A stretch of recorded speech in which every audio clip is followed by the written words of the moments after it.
E aí a gente vai... Essa palestra aqui eu acho bem interessante, porque o Ravan já falou um pouco disso, né? O Gabriel também deu uma introdução bem bacana, assim, não em Solid, mas na parte de collections, que entra na parte de melhores práticas e etc, etc. Então, todos após, certo? Vocês estão dormindo? Caramba, só metade respondeu. Estão dormindo ou não estão? Sim. Aí não, hein? Aí não. Então é isso aí. Uma salva de palmas para a nossa próxima palestra, então.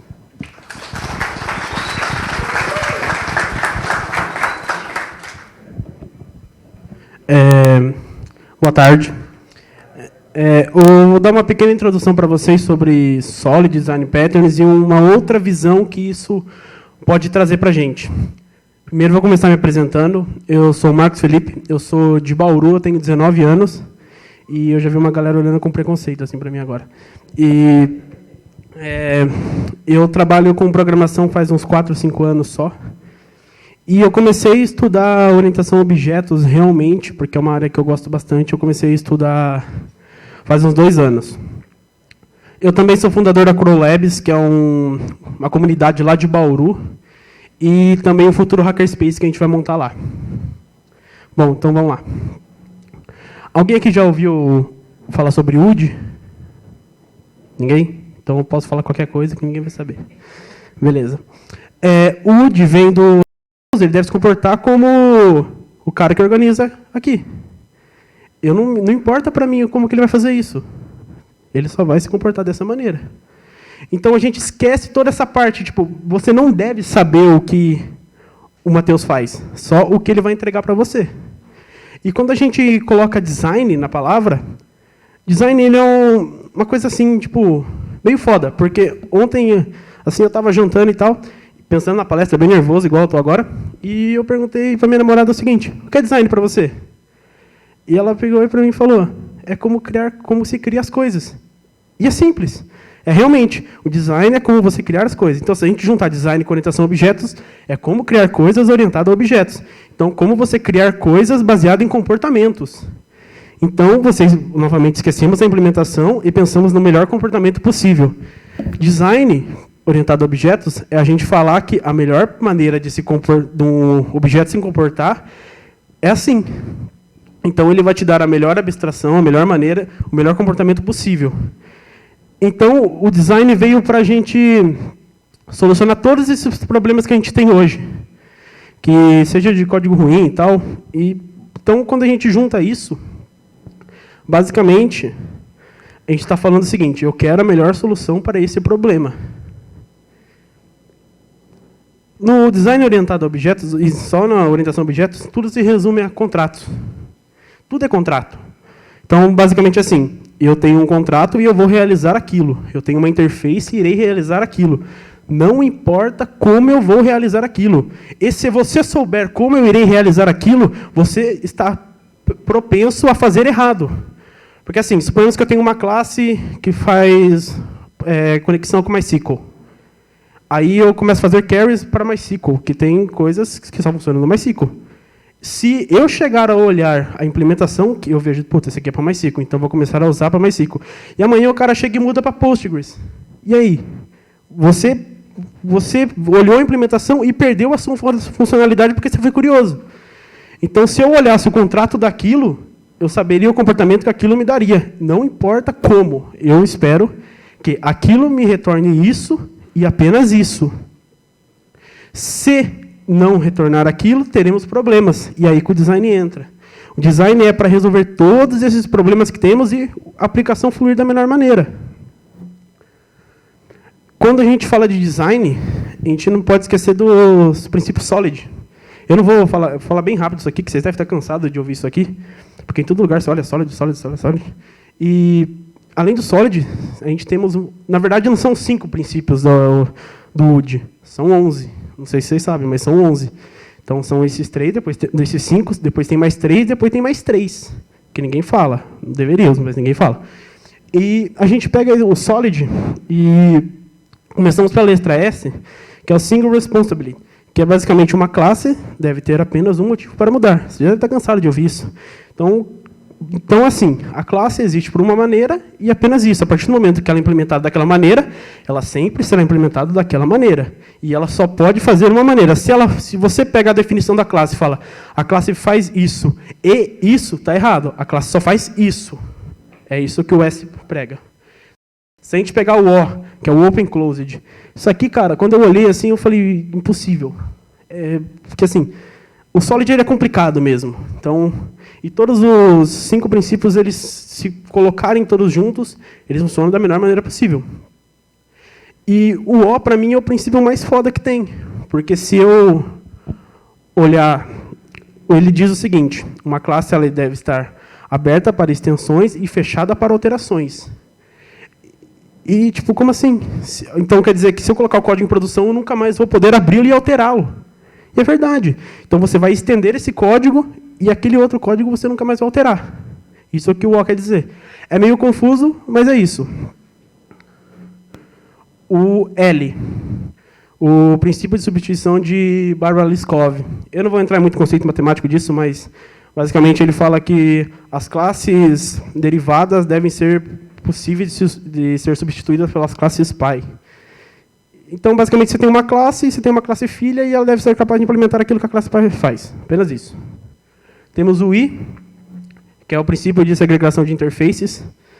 E isso aqui, para mim, eu considero além do... Eu acho o Open Closed mais foda, mas o I eu acho ele o mais importante quando se aplicamos design. Porque, assim, ele quer dizer que é melhor você ter pequenas interfaces do que uma interface gigante. Isso é bom, porque, como eu disse, tudo é baseado em comportamento. Se olhamos e vemos que se esperamos que aquele comportamento ocorra, se olhamos um comportamento gigante, fica difícil saber o que vai ocorrer. Então, comportamentos pequenos fica mais fácil a interpretação daquilo. Temos o D, que o rapaz ali falou que esqueci o nome. Ravan, desculpa. E, basicamente, ele falou todo o D, então não preciso falar muito, mas é a versão de dependência. E você não instancia mais classes, você espera uma classe. E, tipo, voltamos novamente na questão do comportamento. Se você não sabe o que vai vir para você, se o objeto não sabe o que o outro objeto faz, então o outro objeto, quando mandar para mim, eu simplesmente espero que aquilo ocorra. Então, eu espero que aquilo esteja aquele comportamento. E, tipo, é tudo baseado em confiança. Quando eu comecei a estudar UD, eu comecei a ver muita coisa. Tem pouco conteúdo disso aqui no Brasil, em português. E eu comecei a ver muita coisa que o João Batista Neto falava. E ele falou uma coisa para mim que, tipo, abriu... Para mim não, né? Falou na palestra. Que abriu minha mente, que foi... design orientado a objetos é uma questão de confiança. É uma relação de confiança. Então, um objeto não deve e não precisa saber o que o outro objeto faz. Ele apenas confia que aquilo vai acontecer. E se acontecer, ocorre da melhor maneira. Quando aplicamos o Solid e toda a questão de UD, ele espera que ocorram 3 coisas para a gente. Primeiro, é a facilidade de manutenção, porque é meio óbvio, se você tem uma classe pequena que só faz uma coisa, fica mais fácil dar uma manutenção e diminui a probabilidade de acontecer problemas. Facilidade para estender, obviamente, se você tem várias interfaces, ou se aplica o Open Closed, então você vai obrigado a estender. E se você tem apenas uma responsabilidade, você vai estender porque você não pode mais alterar aquela. E um código robusto. Quando eu estava olhando assim, o que as pessoas falavam de Solid e tal, me apareceu esse código robusto. E eu fui pesquisar o que era um código robusto. E chegou a seguinte definição para mim. É um código forte, um código inquebrável, que causa o menor problema possível. E é verdade, quando a gente aplica tudo isso, estamos propensos a fazer isso. Mas, no final, tudo se resume a vocês. E isso aqui agora é meio contraditório do que eu acabei de falar. Então, vai ficar um pouco confuso. Na nossa área, provavelmente aqui, todo mundo já deve ter ouvido que tudo depende. E eu ouvi uma vez o podcast do Dev na Estrada, e ele falou que você se torna sênior quando você começa a falar tudo depende. E é verdade. Então, você olhar para mim e falar, como que eu vou começar a aplicar Solid no meu código? Como eu vou começar a aplicar UD? Não tem como. É impossível eu te dar, eu falo, não, é assim que você começa e é assim que você vai terminar. Não tem uma receita para isso. E eu queria pedir um favor para o Caruso, que eu queria que ele me descrevesse uma classe brócolis. Brócolis? Brócolis. Eu quero que você fale o que uma classe brócolis deveria ter. Bem, acho que 3 propriedades, né? Sabor, cor e textura. E talvez o método, ser comida. Não sei. Beleza. E se eu tiver um brócolis que eu não quero comê-lo? Esse método é inútil. E o gosto é relativo para cada pessoa. Eu posso achar um gosto ruim ou bom. Bom. Aí complicou. Então, na verdade, assim, a gente estava brisando isso aqui na faculdade, e eu e uns amigos meus, e a gente tentou escrever um brócolis em programação orientada a objetos. E a gente chegou à seguinte conclusão: não tem como. Por quê? Se você planejar muito, você, no dia a dia, se você começar a planejar muito, o seu código fala, não, eu vou aplicar esse design pattern, eu vou aplicar isso, por causa disso, você vai se foder. Porque não existe uma receita para aquilo. Você só vai saber aquilo quando acontecer. Você só vai precisar daquilo quando acontecer. Então, ele falou assim, teria um método comer. Beleza, pode ser comido por animais, pessoas e tal. E se você não tem animais e pessoas nessa aplicação? O método comer se torna inútil. E você só vai saber se se torna inútil quando você começar a desenvolver.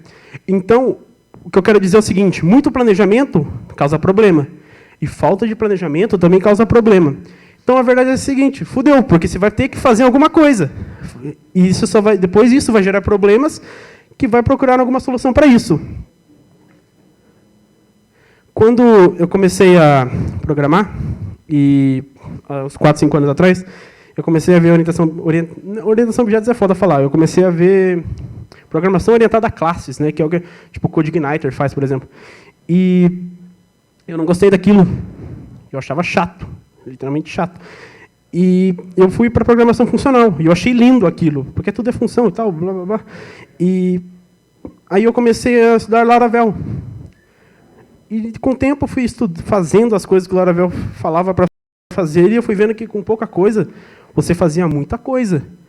E eu achei aquilo foda pra caralho, velho, porque, tipo, com 3 linhas você faz, tipo, um CRUD, tá ligado? E eu fui pensar, não, isso aqui realmente é orientação a objetos. Aquilo que eu vi no CodeIgniter não é nada a ver com isso aqui. Então, assim, e daí depois disso eu entrei na faculdade. E a primeira coisa que a professora minha falou assim, vocês devem usar a orientação a objetos por causa disso, disso, disso. E eu olhei para ela e falei, cara, é mentira.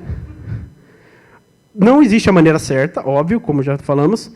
E se você impor orientação a objetos, em todos os casos, você é louco, porque existem casos que programação... É meio foda falar isso, mas programação procedural pode ser que funcione, ou programação funcional. E aí comecei a discutir com ela sobre isso. E depois eu fui pesquisar, quando eu estava fazendo essa palestra, porque as pessoas escolhiam tanto orientação a objetos. E a maioria das pessoas falava o seguinte, porque ele te garante a reutilização de código, garante uma padronização para a sua aplicação, garante uma facilidade na manutenção, garante uma extensibilidade em sua aplicação. Velho, isso é uma puta mentira. Orientação a objetos não garante nada. Se você acha que você programar orientado a objetos, você vai ter isso aqui, você está louco. Porque quem te garante isso é você, é a sua equipe. Se você esperar isso da orientação a objetos, você começou errado, velho. Então o design veio para prover isso para vocês. Falar, não, ó, o design, a gente vai reutilizar códigos por causa disso, disso, disso, porque é um problema. Então, se você espera que a orientação a objetos faça isso de forma mágica, você está programando orientado a classes, você criou uma classe com código procedural lá e está achando-se foda pra caralho. E não é. Eu esqueci de pular esse slide, que era a ordem que eu ia falar que era mentira. E depois disso, que eu comecei a ver que era mentira, eu fui ver, cara, mas se é uma mentira, então deve ter maneira certa de fazer isso. E eu caí no Design Patterns, que são padrões de design. E eu comecei a estudar bastante Design Patterns. Comecei a estudar Design Pattern pra caralho. E até hoje eu não sei. E eu duvido que alguém saiba. E eu cheguei à conclusão do seguinte, o Design Pattern ele tem uma intenção. É o problema que ele quer resolver. Então, voltando naquela questão, se você planejar muito, você não tem o problema ainda, então você vai gerar outro problema. Então, você vai ter que achar outro design pattern para corrigir o design pattern errado que você colocou. Ele tem uma motivação. Uma motivação é basicamente assim, o porquê resolver aquilo, porque aquilo pode causar vários problemas em várias áreas. Então, o design pattern ele tem que ter uma motivação. Por que o cara fez aquilo e para que aquilo serve, além de resolver o problema? E a aplicabilidade. Basicamente, como fazer aquilo. Então, obviamente, não existe a receita de bolo, mas existem pequenos passos que você pode chegar para resolver aquele problema com design pattern. E eu queria falar algumas coisas sobre design pattern e UD, e novamente vai ser contraditório o que eu acabei de falar. Se você está programando lá, você fala, não, o cara falou lá que tem que usar design pattern e tem que usar UD, tem que fazer isso, estou fazendo tudo errado, não façam isso. E você olha para o seu código e fala, cara, eu não encontrei um padrão que eu possa aplicar. Então, eu estou programando errado? Não. A falta de padrões de projeto em seu código não é algo ruim e nem bom. Pode ser que você não tenha identificado o problema ainda e pode ser custoso. Ou pode ser que você não tenha um problema. E é foda também porque excesso de padrão de projeto em seu código também é algo péssimo. Quer dizer que você não está planejando conforme a necessidade, está apenas colocando lá por seu ego. Então você fala, não, eu sei design pattern, eu vou aplicar essa porra aqui porque eu acho que é aqui. Aí você esquece, tipo, o que os caras estudaram. Não, você deve aplicar por causa disso. Diz, não, você vai colocar para massagear seu ego. E você vai colocando design patterns para resolver problemas que gerou design patterns e vira um loop infinito e seu código fica uma bosta. E você vai vir a falar, cara, eu não sei nada. E você realmente não sabe porque você colocou seu ego na frente do necessário. Você não planejou aquilo que precisava ser planejado. E você nem tentou realmente planejar. Porque eu acho que, assim, planejar muito é um grande problema. Mas planejar pouco é um problema maior ainda. Porque se você nem chegou a planejar aquilo, como você sabe que aquilo vai resolver? Você não tem um problema ainda, você só acha. Você leu um lugar que um cara falou, você assistiu um cara falando aqui e você acha que está certo. E não está. E é foda, porque tudo que você faz aplicando o UD, tudo na sua vida tem um efeito colateral. Você faz uma coisa e aquilo vai te dar um efeito colateral. O efeito colateral pode ser bom ou ruim, depende do que é feito.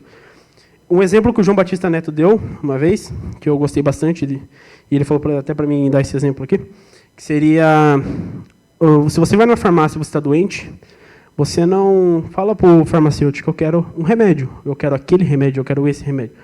Não, velho, porque se você tomar um remédio errado, você está doente, você vai morrer ou vai piorar. E se você não tomar um remédio, você vai morrer ou piorar. Então, assim, existe o remédio certo para cada coisa. E, basicamente, assim, se você acha, voltando naquela questão, se você acha que o problema está ali, talvez exista uma solução para isso. E é errado impor que aquela é a solução certa, aquela talvez seja a solução certa. E você só vai descobrir isso com planejamento, ou, basicamente, planejamento. Então, tudo que você fizer, se você colocar errado, vai ter um efeito colateral que pode ser mais custoso que aquilo. Então, se você tomar um remédio errado, você vai ficar mais doente que você estava. Porque agora você vai ter 2 doenças, ou 3, ou 4. Então, velho, tipo, planeja. Ao invés de só chegar e escrever código, ou achar que você é foda porque você leu o livro do Uncle Bob e desses caras aí. É mais que isso. Eles estão falando coisas que eles resolveram para eles que pode ser útil para você. Se você acha que é útil sem saber o porquê, você é idiota. E, para acabar, eu queria deixar algumas dicas de evolução do seu código que eu aprendi buscando o UD e outras regrinhas para melhorar. Eu esqueci de falar a hora que eu estava me apresentando, talvez isso aqui soe um pouco agressivo. Eu tenho esse problema às vezes e eu não quero ter problemas com ninguém aqui. Então, o que eu falar aqui, eu já peço desculpas antes. Você escreve código para pessoas. Então, assim, você não escreve código para um produto. Você vai escrever códigos para o seu amiguinho que está do seu lado no trabalho, dar manutenção naquele código, ou implementar coisas novas em cima daquele código. Então, para de pensar que você só vai entregar um produto, sendo que, no final, quem não vai dar manutenção é você. A maioria dos códigos que escrevemos em empresas, eles vão ficar 80% a tempo a mais na empresa do que a gente. Então, quer dizer que você saiu da empresa, vai entrar um cara e vai olhar para você e falar, puta, o que aquele cara fez aqui? E você já deve ter visto isso e fala, mano, que merda é essa? E se você simplesmente se preocupou em entregar um negócio e não de fazer um código da melhor maneira possível para você ou para seu amiguinho. Segunda coisa é, ferramentas são meios, não fins. Quem está falando isso é um cara que tem três tatuagens de tecnologia no braço. E eu falo para você, não existe a melhor tecnologia para nada. Você pode perguntar para mim, Windows ou Linux, Laravel ou CodeIgniter? Eu vou falar, tudo depende. Não existe a receita certa para aquilo. Então, se você é o cara que fica na comunidade falando, qual o melhor design pattern que eu aplico? O que eu devo estudar? Qual o melhor framework? Você é um idiota. Perca seu tempo promovendo discussões boas que vão levar o seu crescimento e o crescimento da comunidade. Porque, novamente, não existe a receita certa. Existe a melhor receita para aquele momento. Se você está com fome de doce, por que você vai fazer uma coisa salgada? Padrões não vão resolver os problemas de código ruins. É foda. Porque eu vejo muita gente falando assim, eu vou estudar design patterns, mas aí você abre o código do cara e ele tem um Hadouken de if. Aí você fala, velho, você está começando pelo errado. Primeiro, vamos começar refatorando essas coisas aqui. Isso aqui você pode fazer dessa maneira, dessa maneira, dessa maneira. Porque todo aquele Hadouken de if, no final, para retornar true. E, tipo, cara, se você focar realmente em escrever um código melhor, você vai ver que no final você vai aplicar o Solid. Vai aplicar os princípios Solid e qualquer outras coisas. E depois que você ler o livro lá, ou ler em algum lugar num padrão de projeto, você vai olhar e falar, cara, eu já fiz isso aqui porque eu fui obrigado a fazer porque eu estava fazendo o código da melhor maneira que eu acreditava ser. E a última coisa aqui, que é contraditória novamente, seu código está uma merda. Cara, se você... O programador tem um ego alto. Realmente, eu tenho um ego alto e eu acredito que a maioria aqui tem um ego alto pra caralho. E, tipo assim, isso é bom e ruim. Porque eu já vejo muito programador que eu viro para ele e falo, cara, isso aqui está errado, ou esse código seu está uma merda. O cara fala, como você tem coragem de falar isso? E eu não estava falando para ofender o cara, eu estava falando para ele melhorar aquilo. E se você já foi um dia assim, ou é assim, mude. Porque o cara só quer que você se torne um programador melhor. E se você acha que o seu código está bom, eu falo que tem sempre um asiático que fez um código melhor. E é verdade.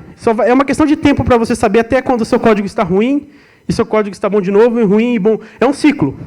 Fica preocupado se você achar que seu código está ruim e não melhorá-lo, ou fique preocupado se você achar que seu código está bom e não piorá-lo, porque prova que você parou no tempo, velho.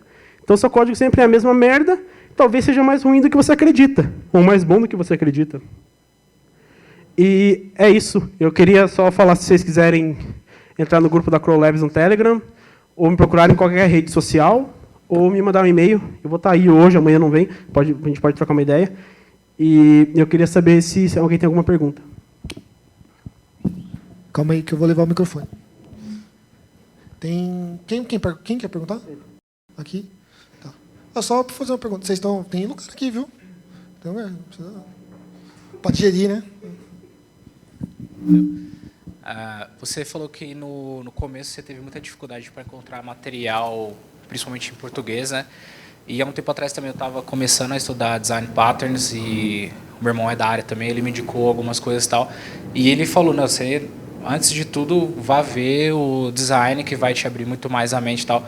E realmente eu não encontrei muito material.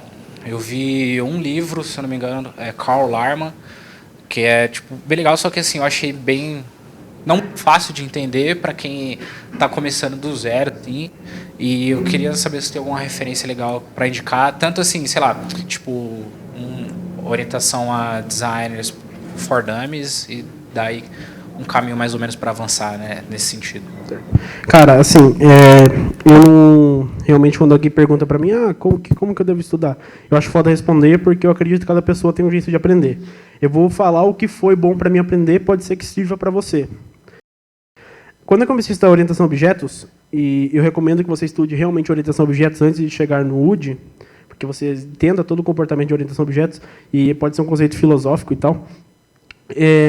Quando eu comecei a estudar, eu comecei a ler muito artigo de orientação a objetos no Medium mesmo.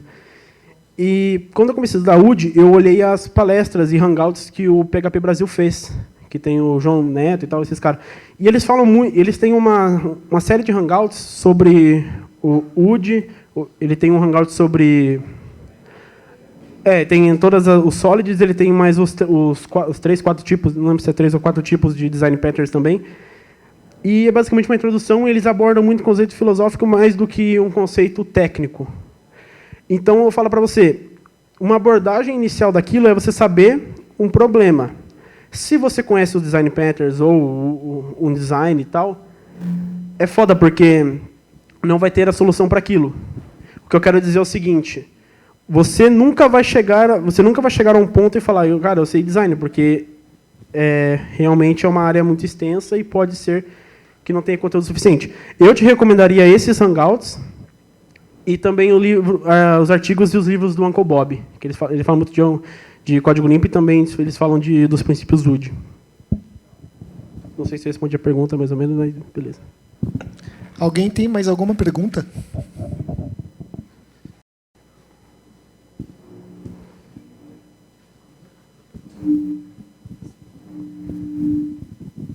Bom, é uma dúvida com relação até como que eu faço para implementar isso. Então, digamos que eu estou criando uma interface que tem ali 3, 4 métodos naquela interface, e todo objeto que vai implementar essa interface, ele acaba replicando um desses métodos. O código é exatamente igual para qualquer objeto que tenta implementar essa interface. Como é feito isso? Cara, isso aí é herança. Nós temos 2 tipos de herança, a vertical e a horizontal. Se você acha que todo objeto que for implementar aquela interface, realmente o método vai ter aquele comportamento, talvez seja bom para você estender aquele comportamento de uma outra abstração, usar herança. Então, digamos que eu tenho a classe Pi ali, que vai ter esse método, que todos os objetos filhos irão estender aquilo, né? Vai ter a reutilização ali. Mas aí a implementação da interface, ela não fica no Pi, ela vai ficar só nos filhos mesmo? Como que seria isso? Cara, eu acho que fica... Não, eu acho não. Acho foda falar porque... Sei lá. Eu implementaria na classe Pi, porque sabendo que ao estender aquela classe... A classe filha, ao estender o Pi, ela obviamente vai ter aquele comportamento. Então não faz muito sentido para mim, talvez não seja o certo, talvez amanhã eu mude minha opinião sobre isso, mas para mim agora, nesse momento, não faz muito sentido, porque se ela já está estendendo aquele comportamento, quer dizer que aquilo já vai acontecer. A classe filha não precisa saber. Ela só vai executar aquilo. Mas ele não perde um pouco a intenção da interface, que, de certa forma, a classe Pi agora terá os métodos implementados, só que esses métodos não vai ter implementação, porque a implementação dos outros métodos, no caso, né, serão feitos para cada um dos filhos. Então, só que aí que está. Se você separar as interfaces baseadas no...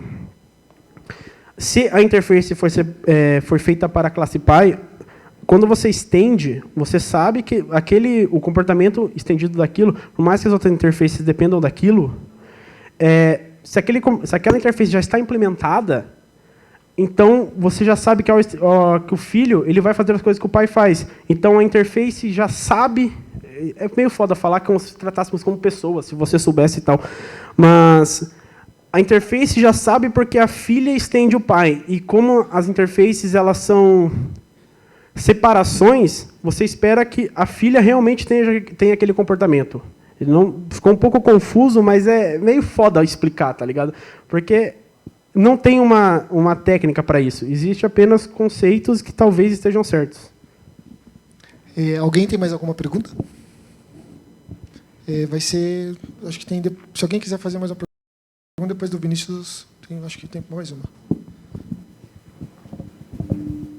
Parabéns pela palestra. Obrigado. Você acredita que os exemplos de mundo real representado na orientação a objeto ajudaram ou atrapalharam o que a gente tem hoje da comunidade de entendimento de orientação a objeto? Que participando da comunidade, a gente vê que as pessoas têm muitas dúvidas sobre como a orientação a objeto funciona.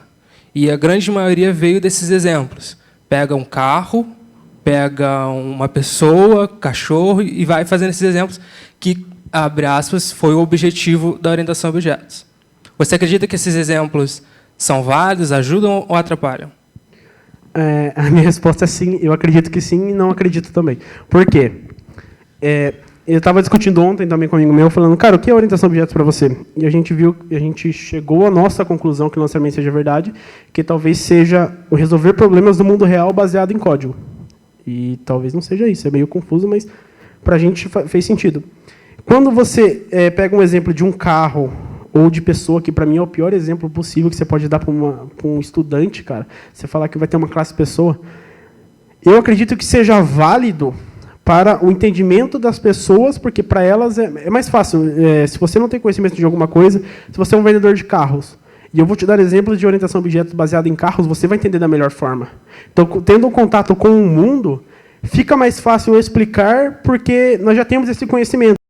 Então, se a gente pegar a premissa que resolvemos os problemas do mundo com código, talvez seja mais fácil realmente termos uma classe carro e pessoa. Agora, o porquê eu não acho isso válido também? Porque eu critico muito, às vezes, faculdade, essas coisas assim, porque muita gente entra sem saber nada, e quando chega na aula de programação orientada a objetos, a professora vira e mostra uma classe pessoa, que tem nome, altura, essas porra. E, cara, quando que um cara vai usar isso em produção? Me fala, alguém tem algum código que tem uma classe pessoa aqui em produção que esteja ganhando dinheiro? Não tem. Não tem. Então, assim, é bom para o entendimento, porém, eu acredito que tenha exemplos melhores que possam levar ao entendimento melhor de orientação a objetos. Talvez uma classe user, você tratar ela como entidade, explicar o que é entidade para um aluno, talvez seja mais fácil e mais proveitoso do que você explicar uma classe pessoa e falar que ela tem altura 1,80, entendeu? É isso que eu acho. Então é isso. Alguém tem mais uma pergunta? Rapidinho. Vixe. Acho que acabou, né? Você comentou sobre a importância dos design patterns, a importância do Solid, que é mais importante que, na verdade, você está escrevendo código para outras pessoas e elas vão dar manutenção, vão ler aquilo depois. Que boas práticas, assim, você diria que, tipo, não, isso é crucial você seguir, isso aqui seria bom mesmo ter. O que você costuma fazer no dia a dia para contribuir para isso? Tirando design patterns, etc. Então, assim, normalmente é foda falar, porque não, é aquela história, não existe, eu não posso falar, cara, faz isso que se você vai melhorar com o programa. Novamente, o que funcionou para mim. Eu sou programador PHP, e eu comecei a ler as PSRs, que são as recomendações que o PHP Fig faz. Então, principalmente a PSR 2, que ela faz você ter um código assim globalizado. E também comecei a ler sobre o Object Calisthenics, que são 9 regras de melhoramento de código. Oi? Tem? Legal. E, cara, então assim, eu acho que se você realmente se preocupar com essas... Porque existe muito conteúdo. Eu tenho um livro do Clean Code também, que é muito bom. Temos, acredito que todo mundo que seja programador da Laravel. O Collections também é uma forma de refatoração. E, cara, se você realmente se preocupar, ao invés de aplicar um design pattern, se preocupar primeiro em que seu código seja legível, e é foda você saber o que é um código legível, não existe uma definição para código bom ou código legível, existe apenas uma definição para código ruim. Então, se você realmente se preocupar e talvez chegar o mais próximo de um código legível, aplicando recomendações que pessoas fizeram hoje, seja PSR ou Object Calisthenics, ou coisas do Clean Code e tal, se você realmente se preocupar com isso, talvez o Design Patterns vire detalhe, porque o seu problema talvez não seja a implementação do Design Pattern. Não sei se respondi essa pergunta. Bom, então, depois dessa pedrada aí, uma salva de palmas.